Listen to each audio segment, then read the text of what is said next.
name is Stephen Barrow, and I'm here to present my research entitled The Optimal Fuel Ethanol Blend for the Chevy Tahoe FlexFuel.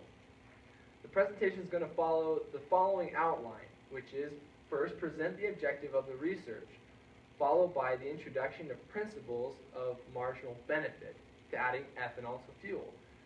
Followed shortly after is going to be an introduction of what makes up the marginal cost model. A comparison of the two models will be explored for the optimization of the fuel ethanol blend. The conclusion is going to present the solution to the optimization. I chose for a subject of this research to be the 2015 model of the Chevy Tahoe FlexFuel. You might be wondering what FlexFuel is. FlexFuel describes any fuel blend that has more than 10% ethanol in it. The U.S. government requires that at least 10% of the fuel put in the vehicles today contain ethanol, which is due to environmental regulation. Now, why would consumers want to put FlexFuel in their car? The reason they want to put FlexFuel in their car is because ethanol is cheaper than gasoline, meaning that each incremental increase in ethanol in the fuel is going to lower the cost at the pump, which is attractive. However, it's important to understand that not every incremental increase in ethanol in the fuel is going to lower your total cost per mile driven, the reasons for which are going to be presented in this research. First, we start with the marginal benefit, which deals with the cost at the pump. Every incremental increase of ethanol put in your fuel is going to lower your total cost. But there's a concept seen right here in this curve. You'll notice it's not linear, which exhibits the economic principle of a diminishing marginal return, which states that when you increase the volume of ethanol in the fuel, you won't experience the same return. In fact, at every incremental increase, you will experience less return, which is why the curve starts off steep and flattens out. The units are measured in cost per mile driven. You might think that's interesting because consumers measure cost per volume, dollars per gallon.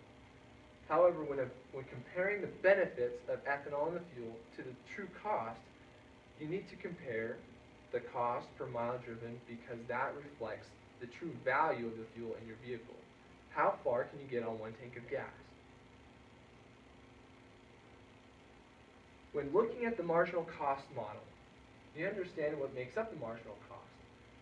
The energy density of ethanol is considerably less than that of pure gasoline. In fact, it's about 1/3 less than gasoline, which means that by putting ethanol in your vehicle, you will lower the rating of miles per gallon.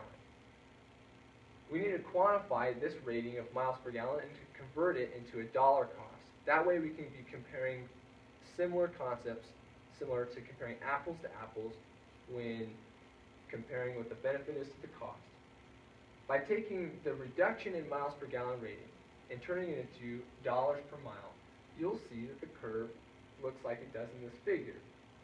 Similarly to the law of diminishing marginal returns, you'll notice that the incremental increase in cost is not the same, which exhibits the same flat region at the end of the model.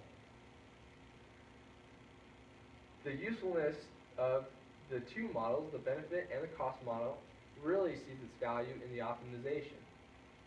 Optimization occurs when the cost-benefit model seen here is compared to the cost model, also shown in this figure. Where these two curves cross is the solution.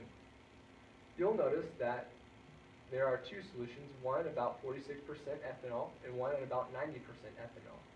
In order to validate these solutions, we should understand where the data comes from. The current market for FlexFuel really doesn't have much in terms of data for anything above 85% ethanol. So the data is sparse in this region, introducing a lot of uncertainty in our model.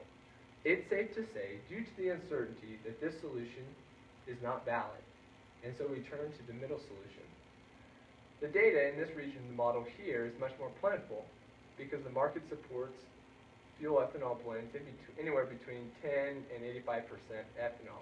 Because of the plentiful data, we are able to confirm that this point in the model is highly accurate and therefore is the true solution.